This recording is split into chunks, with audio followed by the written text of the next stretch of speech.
11 मार्च 1689 दिवस हा मराठ्यांच्यासाठी काळाने झडप घालणारा होता। अखेरीस या दिवशी छत्रपती संभाजी महाराजांचा वनवास संपला होता। असंख्य दिवस असंख्य यातना सहन करणाऱ्या शंभूराजांना औरंगजेब बादशहाने वढू तुळापूर येथे ठार मारले। महाराजांवर अतोनात अत्याचार घडले होते।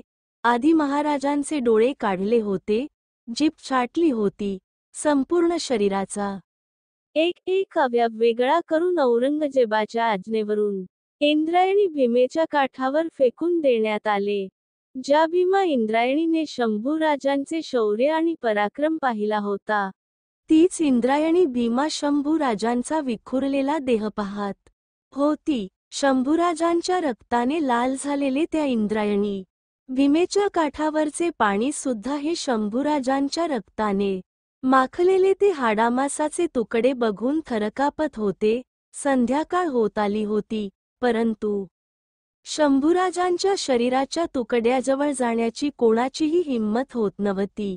कोणी जर शंभूराजांच्या शरीराला हात जरी लावला तरी त्याचे देखील तेच हाल होतील, असा आदेश औरंगजेबाने दिला होता। औरंगजेबाच्या भीतीने आजूबाजूच्या वाड्या पाड्यांवरील माणसे त्या इंद्रायणी भीमेच्या काठावर जायला देखील घाबरत होती। अखेर पहाट झाली, रात्रीचा काळाकुटट अंधार आता नाहीसा होत होता। तांबड फुटू लागलं होत, झाडांची सळसळ ऐकू येत होती, पक्षी आभाळात भिरभिरू लागले होते। भल्या पहाटे जनाबाई परटीन धुणी धुण्यासाठी नदीकाठावर आली। कपडे धुत असताना तिला ते रक्तमासाचे तुकडे काठावर दिसले। कोणीतरी सांगितले आपल्या शिवाजी महाराजांचा मुलगा शंभूराजांना ठार मारून औरंगजेबाने त्यांच्या शरीराचे तुकडे इथे फेकलेत। ते रक्तमासाचे तुकडे पाहून धावत जनाबाई गावात आल्या।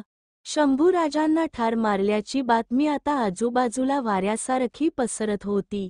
गावाचे पाटील असणारे दामाजी पाटील कोरेगावाहून गावात परतले। बघता बघता त्यांच्या भोवती माणसे गोळा झाली। शंभूराजांच्या मृत्यूची बातमी ऐकून संपूर्ण गाव गोळा झाला। सगळ्यांचे चेहरे उदासवाणे होते, अनेकांच्या डोळ्यातून अश्रूच्या धारा वाहत होत्या। याच गर्दीतून पुढे येत गोरखनाथ बोलला, बाकी काही नाही, आपल्या शिवाजीराजांच्या मुलाचे रक्तमास आपल्या गाव शिवाराच्या बाजूला पडावं आणि आपण मात्र गप्प बसलो याच दुःख वाटतंय। खर हाय तुमचं? मंदिराच्या बाहेर बसलेला गोविंद लांबूनच म्हणाला, शिवाजीराजांनी आपल्या लेकरा बाळांवर या मुलखावर काय कमी उपकार केलेत होय? आज त्यांच्या लेकराचा आतडी कोथळा आपल्या गावशिवाराच्या जवळ पडावा आणि आम्ही मात्र मूग गिळून गप्प बसावे, हे नाही बरे वाटत बघा। इतक्या दामाजी पाटील बोलले, मंडळी, तुमच्यापेक्षा शंभूराजांसाठी माझे काळीज जास्त तुटतय, पण गावाच्या भवताली 4-5 लाख फौजेचा तळ पडलाय। बादशहाची लई दांडगी फौज हाय, त्यान त्या रक्तमासाला कोणी शिवू नका असं फरमान काढलंय। खरने पाटील, आज दिवसभर 10 गावातल फारस माणूस बाहेर पडलेलं दिसत नाही। उगाच बादशहाची कळ नको काढायला। पंचक्रोशीतली बाकीची सारी गावं गपगार पडल्यात, आपणच कशाला घोड्यावर बसायचं? आता रात्र होत आली होती। गावपाटलां निकाला दिलेला होता। गावकरी आपापल्या घराकडे परतले होते। भाकर तुकडा खाऊन अंथरुणावर पडायची तयारी करू लागले, पण जना परटीन मोठी जिद्दी बाई होती। ती थेट राधाई पाटलिनीच्या वाड्यावर गेली। तिने आजूबाजूच्या आया बायांना गोळा केले। शिवाजीराजे आणि संभाजीराजांविषयी आधी गोष्टी निघाल्या, त्या आठवणीने साऱ्यांची काळीज हेलावली होती। रात्र बरीच वाढली होती, तरीही कोणीही तिथून हलायला तयार नव्हत। मंदिरातल्या गोरखनाथ बुवाला पाटलिनीने बोलावून घेतले। तेवढ्यात त्या साऱ्या प्रकाराने बेचैन झालेला गोविंद पुन्हा तिथे येऊन पोहोचला। आपल्या हातातील काठी खाली ठेवत दूरवर बसला। आता जनाबाई बोलू लागली, आम्ही असंच उठून गेलो आणि शंभूराजांचे मांस गोळा करून आणले। जर त्याला अग्नी दिला तर बादशहा करून काय करेल? गाव जाळील। इतकंच ना, जनाबाईच्या बोलण्याने राधाबाई पेटून उठली. त्यातच गोरखनाथ बोलले, आपल्या रीतिरिवाजाप्रमाणे गावात चावडी नाही तर नदीजवळ कधीही कोणा बेवारस माणसास प्रेत आढळलं तर ते प्रेत उचलावं, त्याच्यावर अग्निसंस्कार करून मनुष्य देहाला मुक्ती द्यावी असं शास्त्र पुराण सांगत. गोविंद म्हणतो, इथे शिवाजीराजाच्या लेकराच तुकड तुकड बेवारश्या सारखं नदीकाठी पडलंनी आणि आम्ही सारे नामर्द बांगड्या भरून गप. आता मात्र साऱ्या स्त्रिया पेटून उठल्या. चला नदीकाठी चला असा एकच आरोळा उठला. बाहेर गच्च काळोख. पण साऱ्या लेकीबाळी पदर खोचत एकच निर्धाराने तयार झाल्या. वाड्यातील हा गलका दामाजी पाटलाच्या कानावर गेला. आत झोपलेला पाटील गडबडीने बाहेर आला. कारभारनी काय हा पोरकटपणा लावलाय? बादशहाने गावावरून गाढवाचा नांगर फिरवला म्हणजे कळल तुम्हाला.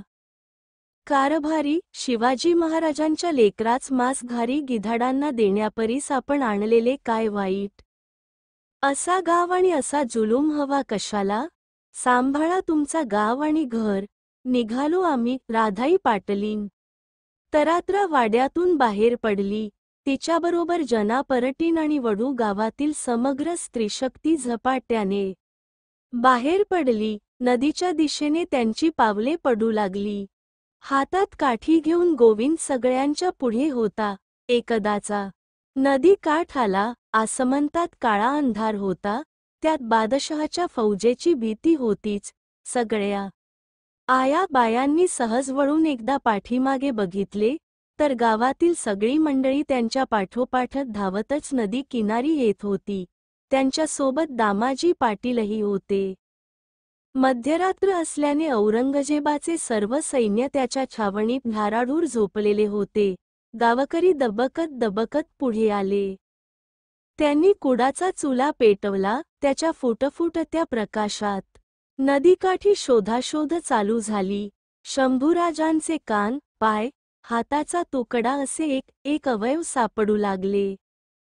गावकऱ्यांनी डोक्याचे पागोटे, नेसूची धोतर सोडली. त्यामध्ये माणसाचे मिळतील ते तुकडे गोळा केले. त्या काळ्याकुट अंधारातच गावकरी गावाकडे परतले. काहींनी आपापल्या घराकडे धाव घेतली.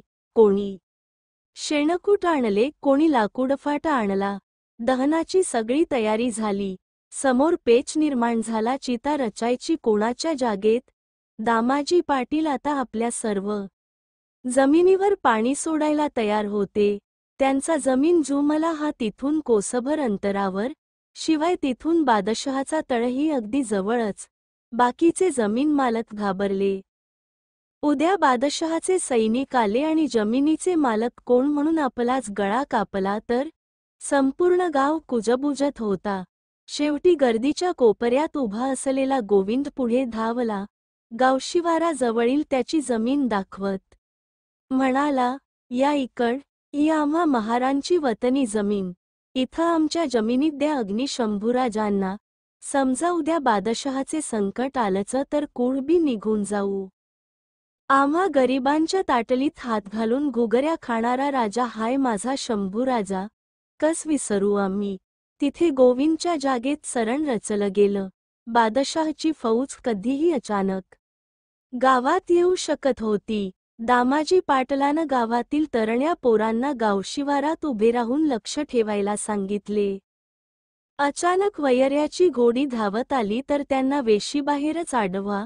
गोफानीतल्या दगडाने लोळवा एकेकाला.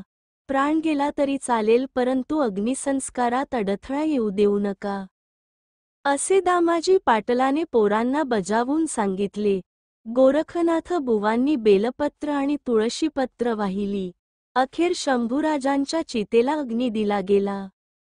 आग धडधडा पेटू लागली. आगीच्या ज्वाळा काळ्या अंधारातवर आसमंतात गेल्या. गावकऱ्यांना हुंदका फुटला होता. आया बाया तर जोरजोरात रडत होत्या. पोरं तर धाय मोकलून रडत होती. पुरुष मंडळी देखील गुरासारखे हंबरडा फोडत होते. अरे रायगडाच्या राजेश्वरा कुठून कुठे आलास र पाखरा? त्या शोकाला अंत नव्हता. लोकांच्या डोळ्यातून अश्रूच्या धारा वाहत होत्या.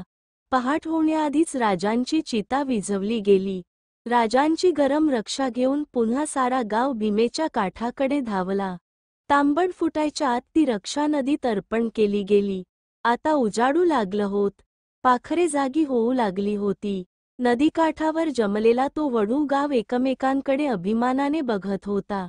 एक महान कार्य आपल्या हातून घडले